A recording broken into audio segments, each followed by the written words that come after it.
What's up everyone, and welcome back to the channel. Today we've got Jake Paul talking about a fighters union, Khamzat Chimaev's reaction to Kamaru Usman, Paddy the Baddie's next fight, and much more. Don't forget to like this video and subscribe to the channel to see more videos just like this. Now let's get into it. Khamzat Chimaev reacts to Kamaru Usman's interest in moving up 2 weight classes. Khamzat Chimaev has something to say about Kamaru Usman's interest in moving up to challenge for the light heavyweight title.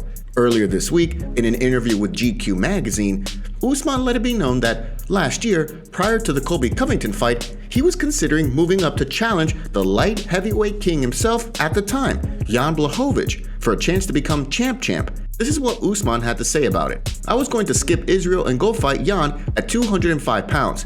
Because I'm pound for pound, I want to prove it. No matter what weight it is, I thought he was a really good matchup for me." Usman has rebuffed any talk about moving up to challenge Israel Adesanya for the middleweight title, saying he wanted there to be as many African champions as possible. But it was not to be, as Blachowicz later lost his title to Glover Teixeira last October in an upset, getting choked out in the second round. Meanwhile, Usman went on to defend his welterweight title against Colby Covington in November. But one person who took issue with Usman's comments is Khamzat Chimaev. The surging welterweight has hinted that he's currently in talks to fight Gilbert Burns. But this is what Chimaev had to say about Usman's statements. "So you're trying to change weight before I come for you? Don't go anywhere, I'm coming. I smash you and Gilbert Burns in 2 minutes. Believe me, I'm the king here." It seems like Khamzat doesn't follow the light heavyweights too closely and didn't notice that Jan isn't the champion anymore and that Usman's comments were about last year. Still, this is par for the course for Chimaev, who loves to talk on social media to call out fighters of all sizes. Usman, who has 5 title defenses of his UFC welterweight belt, he's still healing from a hand injury that he suffered in the Colby Covington fight last November. Still, the promotion has named Leon Edwards as the next contender for the belt, and the rematch between these two is expected to take place sometime later this year. But what do you think about Khamzat Chimaev's comments here? Paddy Pimblett versus Kazula Vargas fight added to UFC London card. Well, it took a minute, but it's finally official. Paddy Pimblett will be fighting at the O2 Arena, and it will be against Kazula Vargas on March 19. The news comes a week after there was much confusion as to who and when Paddy was going to fight, as UFC President Dana White announced on Barstool Sports earlier this month that Paddy was going to fight at UFC London against an opponent, saying it would, quote, probably be Jared Gordon. But managers then took to social media to refute what the boss said, accusing him of lying. Then, days later, it came out that his opponent would actually be Rodrigo Kazula Vargas, a fellow lightweight. Now, the promotion announced that this fight will in fact take place in London's O2 Arena on March 19. Vargas is coming off his first UFC win, a unanimous decision victory over Zhu Rong at UFC 261 last April. Pimblett, meanwhile, won his UFC debut at UFC Vegas 36 in September, a first-round knockout of Luigi Vendramini. It was Paddy's 3rd straight victory, and he'll certainly be looking to continue the momentum on March 19. The UFC London card will also feature a heavyweight fight between Tom Aspinall and Alexander Volkov. What do you think about Paddy Pimblett taking on Kazula Vargas? And who do you think will win this fight? Jake Paul plans to disrupt the fight business by starting a fighters union. He's been in a war of words against Dana White for quite a while now, but Jake Paul is ready to turn things up a notch.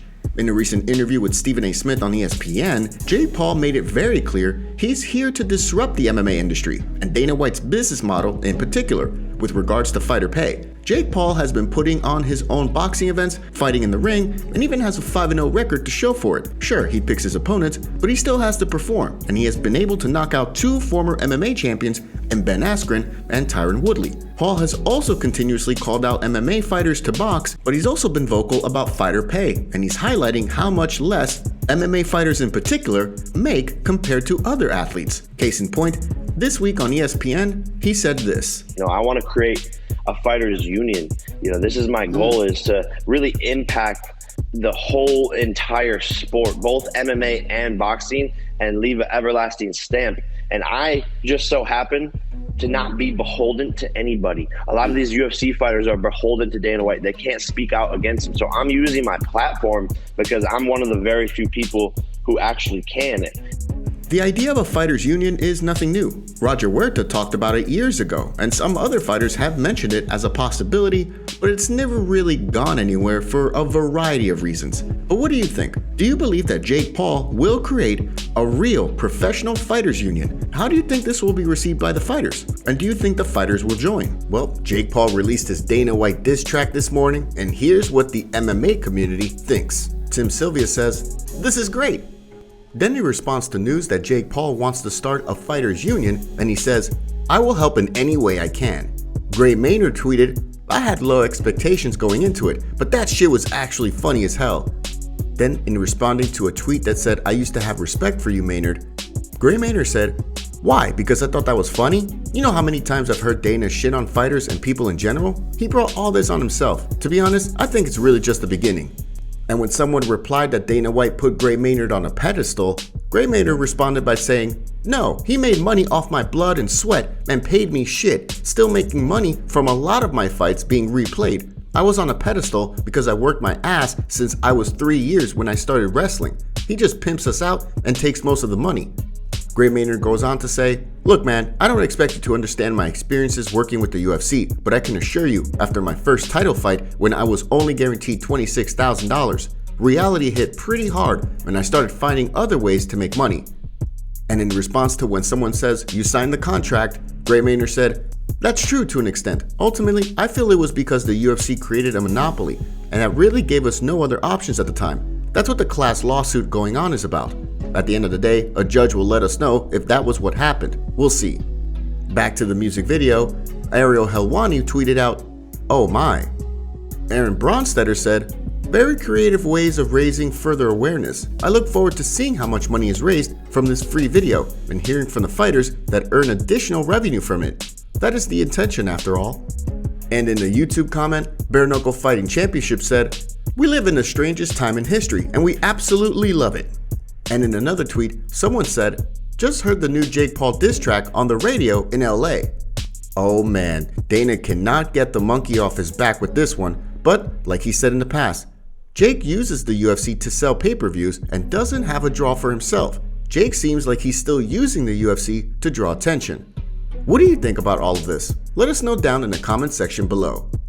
Don't forget to take a second to hit that like button and subscribe to the channel to stay up to date on the latest fight news. All misdemeanor battery charges against Chael Sonnen were dropped by Las Vegas authorities. Chael Sonnen is smiling from ear to ear right now after news that Las Vegas authorities have dismissed his case of misdemeanor battery on Thursday. The charges stemmed from an incident that took place in mid-December, in which Sonnen was handed citations by Las Vegas police following an alleged brawl at the Luxor Hotel and Casino.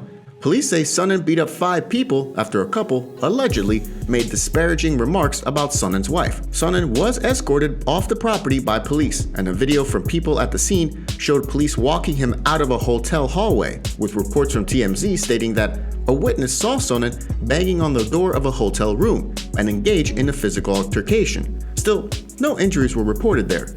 Now with the charges dropped, what do you think about the whole situation?